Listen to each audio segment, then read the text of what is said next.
So I'm chatting with my brother earlier today, and he was telling me that he was talking about when he would build the Aurora model tanks, how difficult it was. Everything he tried to get those tracks to bond failed, including heating them up, melting them together, melting the tips out. There's no known compound on Earth that can get those things to bond.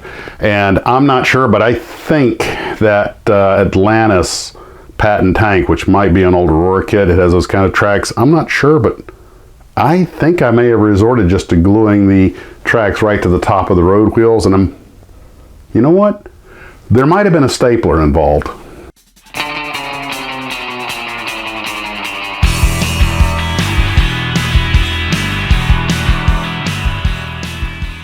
So anyway, I did get a lot of stuff done today. In fact, try and keep things straight, I'm going to use the pictures I took on my cell phone to try and keep things in order. Okay, first off is this trailer that I'm putting together. This is an AMT Big Rig semi-trailer, and this is the first one of these I have ever built. I don't recall ever building a semi-trailer before. And somebody was commenting on the last live stream about the poor fit that he had experience with on AMT models, and I got to tell you right now, there have been a lot of fit issues with this, and on top of that, although the instruction sheets clearly number every part, there's not a single number on a single runner, a single sprue, a single part. There's also no parts guide anywhere. It's strictly, that looks like that, and I'm able to make it work, but somebody forgot to stamp the numbers on these things, or if they are, I don't know where they're at. There's not a parts guide in the box. There's nothing on any of the runners or on the parts. Fortunately, the stuff all pretty much looks like what it is. It's not too many things you would get confused. And the instructions are good enough that I can figure out how everything goes. But, and I was warned that these things are a trick, and it has been one so far. On the flip side of that same equation, I'm also getting started on part of my Canadian build with the van.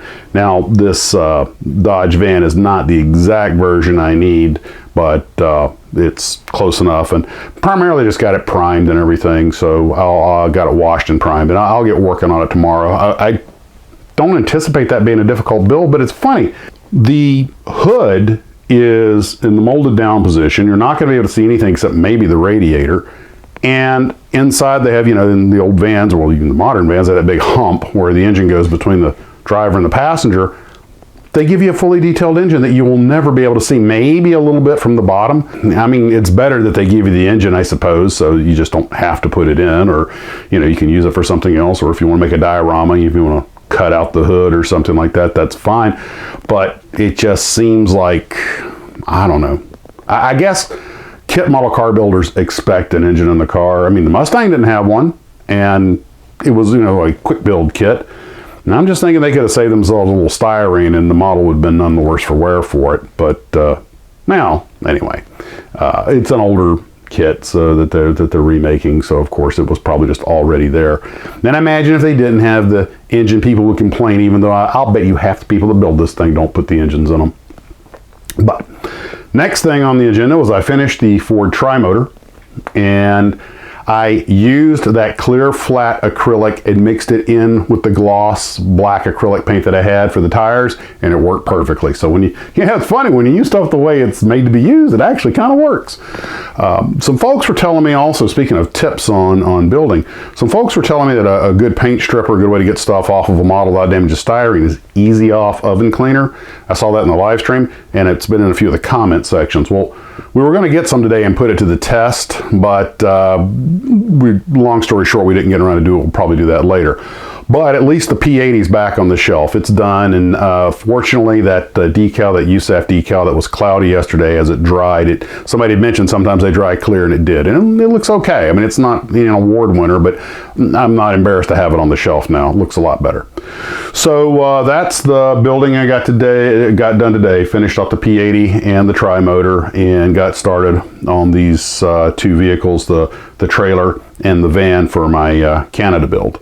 Oh, almost forgot the most important thing. The Glue Trooper trading post is up on Facebook. This is not really intended for people to buy and sell stuff. It's just if you guys want to trade. Caleb put that up for me, and he's really the one we all need to thank for that. So now you guys, if you want to swap stuff back and forth, you have a way to communicate with each other. I'm not getting in the middle of any trades. You guys are dealing directly with each other. So, guys, that's what we have for today. Hope you're having a good evening. And as always, model on.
I was having a chat with my brother earlier about when he was building those old Aurora model tanks with the vinyl treads, that no known human-made compound on Earth could get those things to bond together.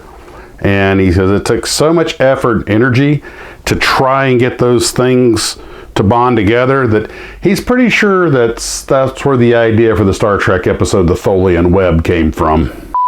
You ever see that old Star Trek episode, The Tholian Web? Well, that's what it was like trying to bond Aurora tracks together for... As soon as I figure out where I put my phone. Oh, yeah, here it is.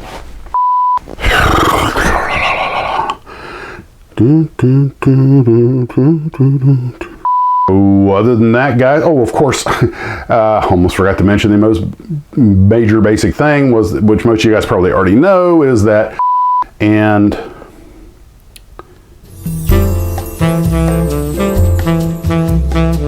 Okay, let's see.